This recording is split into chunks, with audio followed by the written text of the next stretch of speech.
Dinei Marinho, da Litoral News, aqui à sua direita, tudo bem? Parabéns pela vitória. O Mirassol nunca tinha sofrido, desde que chegou à Série A do Brasileiro, uma derrota tão contundente aqui. O placar mais elástico de uma derrota do Mirassol tinha sido um 3-1 para o Cruzeiro. Como é que você avalia e qual a importância para esse momento decisivo que o Flamengo começa a viver na temporada, que esse resultado tem para o trabalho nesse momento? Mais uma vez, parabéns, Jardim, obrigado. Bem, boa noite a todos. Acredito que nós fizemos um excelente jogo, quer na primeira parte, quer na segunda. Na segunda parte, o adversário quis arriscar mais um pouco em termos ofensivos, deu alguns espaços e isso permitiu que nós fizéssemos mais 4 golos e com certeza que acabássemos com o jogo. O Mirassol é sempre um adversário difícil de jogar, mas hoje não foi o dia deles, hoje foi o dia do Flamengo. Conseguimos crescer, estamos a crescer dentro daquilo que já falámos anteriormente, com o grupo a estar junto durante 2 semanas, 3 semanas. Isso permite que as ideias passem, permite um crescimento, mas com certeza gostava de deixar uma ideia, não é? Que assim não somos os melhores do mundo hoje e há 2 semanas atrás éramos os piores.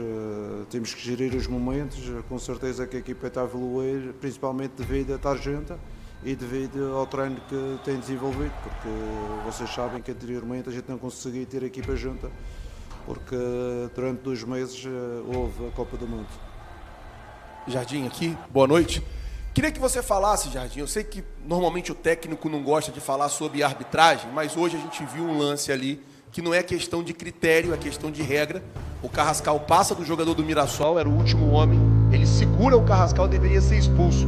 Queria que você falasse um pouco sobre isso, porque você ainda não estava no Flamengo, mas esse mesmo árbitro, na final da Supercopa, teve a predisposição de analisar o VAR durante o intervalo e antes do jogo retornar no segundo tempo, expulsar o Jorge Carrascal no lance com o Breno Bidon, na época, jogador do Palmeiras.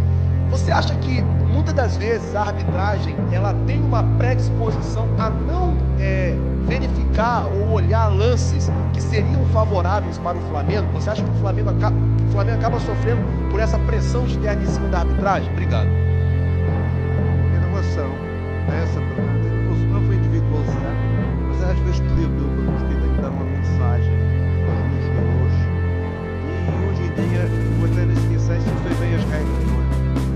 Porque há situações destas, como a de hoje, que o outro homem anula o nosso outro homem, normalmente é um vermelho direto, não há distração. Há vindo outra jornada, situações de entrada do Bruno, não vem connosco, uma entrada a meia perna e também não tem cartão vermelho. A seguir vejo outros lances dentro da área, pessoas a jogar a futebol dentro da área e não é penalti. Vejo outros a dar cotoveladas e não é agressão. E não consigo entender as regras. Eu tenho muita dificuldade de explicar aos meus jogadores quais são as regras do futebol. Isso acho que não é bom. Para mim e para os outros profissionais, a gente não conseguir explicar o que é e o que não é. Eu acho que tem que haver uma clarificação do que é falta, do que qual é a regra, do que é para a gente passar a mensagem. Claro, eles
têm que decidir, que o Carrascal, sendo um destro, é mais fácil empurrar a bola para o lado exterior, para o seu lado esquerdo, não é? No caso era o Pedro que estava lá, do que dar um corte para meter a bola na zona central.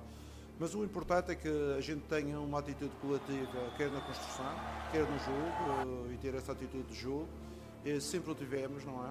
E em termos defensivos, sermos solidários uns com os outros, porque quando os adversários têm a bola, a gente também tem que ser solidários a defender, a pressionar, a não deixar jogar. É importante esta solidariedade coletiva que a gente consiga manter, porque esta é uma forma que eu gosto que as minhas equipas tenham, e acho que o Flamengo enquadra-se bem quando perde a bola, ser agressivo na procura da bola. Boa noite, Jardim. Léo José, do Coluna do Fla. Quando acabou a Copa do Mundo, depois daqueles empates contra São Paulo Internacional, você disse que o torcedor precisaria de paciência para os jogadores poderem retomar, né? A questão técnica, a parte tática também, e o físico. E agora acabaram os jogos antes do jogo mais importante do Flamengo do ano. A sua equipe hoje, ela está 100% preparada fisicamente, tecnicamente, taticamente para enfrentar o Cruzeiro quarta-feira? Assim, o que eu referi, não disse para os torcedores terem paciência. Eu simplesmente expliquei o facto do Flamengo não ter o grupo para trabalhar durante 2 meses. Eu, por acaso, eu vi um treinador agora da Liga Inglesa, penso que foi na taça da Liga Inglesa, que dizia que não teve tempo para treinar os seus jogadores. Normal. E começaram só agora. A taça da Liga Inglesa foi há 4 dias atrás. Nós já começamos há 2 semanas atrás. Por isso é importante para o treinador ter os jogadores para treinar. Porque, ao contrário que muita gente possa pensar, não é só trazer o jogador e ele tem o seu jogo coletivo, e o jogo coletivo existe dinâmica entre todos os participantes. Isso é a ideia. Estamos a evoluir, queremos continuar a fazer o nosso melhor, e temos um próximo jogo importante, a segunda parte do jogo do Cruzeiro, que será um jogo outra vez forte, um jogo em que as duas equipas vão procurar a qualificação. Nós em casa, para fazer os nossos trabalhos, com certeza queremos fazer uma boa exibição e não o resultado positivo não saída das casas. Jardim, boa noite. Adolfo da Flamengo TV. Você tem como uma das missões capitanear a recuperação de alguns jogadores, alguns jogadores depois do segundo semestre, caso do Carrascal, caso do Ayrton Lucas, e você tem conseguido uma boa sequência, caso do Lucas foi muito bem, mas Lucas mais uma boa partida. Eu queria que você comentasse sobre isso no contexto tão importante da temporada. Com certeza que os meus jogadores têm total confiança, têm total confiança neles. Trabalhar de forma que eles consigam ter um rendimento positivo. Por ver alguns que eu não consigo colocar mais, porque às vezes o plantel, da forma que eu jogo, nós temos muitos volantes, não é? Às vezes é difícil colocar todos os volantes, mas os outros jogadores foram quase todos os anos, durante várias partidas. E a gente tem que dar confiança a esses jogadores, porque o Carrascal é um jogador importante para nós, o Leia também é um jogador também importante para nós. Como hoje também é de referir, lançamos nós um jovem numa cadeia do Flamengo, um jovem que é comentado connosco em posição de Portugal e que tem trabalhado connosco, as suas experiências do meu grupo, e queremos esse caminho de jovens que vão avançando trabalhando connosco. Boa noite, Mariana Cabra da ESPN. Eu queria que tu falasse sobre a importância de uma vitória maiúscula como a de hoje para dar mais confiança e tranquilidade para o elenco conseguir garantir a vaga para as quartas de final da Libertadores. Como o jogo de hoje impacta na decisão da próxima quarta-feira? Obrigada. Acho que a vitória por 5-1, que é uma vitória maiúscula, é a nossa performance, é a nossa competitividade. E falei com os jogadores da importância de lutarmos para 3 pontos em relação ao líder do campeonato. Conseguimos esse objetivo e era importante conseguir o objetivo através de uma boa performance, porque a gente sabe no futebol as energias positivas carregam a equipa, as boas atuações carregam a equipa, os resultados carregam a equipa. Por isso e principalmente no Flamengo, nós temos que ter essa capacidade de ganhar, de jogar bem, que é para conseguir os resultados, os objetivos que, com certeza, a torcida, a direção, a equipa técnica, os jogadores, toda a gente pretende. Jardim, boa noite, canal do Mauro Santana. Você havia perdido um jogador que você aproveitou bastante no período de intertemporada, naquele amistoso diante do Olímpia, em Brasília, que foi o Luiz Araújo. Vinha sendo utilizado por você e hoje que inclusive completava 30 dias de inatividade. Você, logo que teve o jogador à disposição, colocou o atleta como titular e ele voltou bem. Eu queria que você falasse a respeito dele, que é um jogador muito versátil, joga pelo lado direito, também sabe jogar pelo lado esquerdo, quando necessário também no corredor central, até já realizou a função de 10. No Flamengo, quais os seus planos para o Luiz Araújo, agora sabendo que pode contar integralmente com o atleta? Com certeza que foi uma baixa importante. O Araújo tinha sido um jogadores que em Portugal na interseção tinha mostrado uma performance muito boa. Foi pena termos o perdido. Com certeza que é um jogador que eu gosto, é um jogador que quando eu cheguei cá estava com muitas dificuldades e voltou a criar o gosto do jogo, voltou outra vez a crescer. É um jogador que eu já conheço há muitos anos, eu fui para a França e ele ainda era miúdo. Ele teve até na nossa shortlist do Mónaco, quando ele foi para a França. E por isso eu acredito que é um jogador que vai nos ajudar durante a pré-temporada.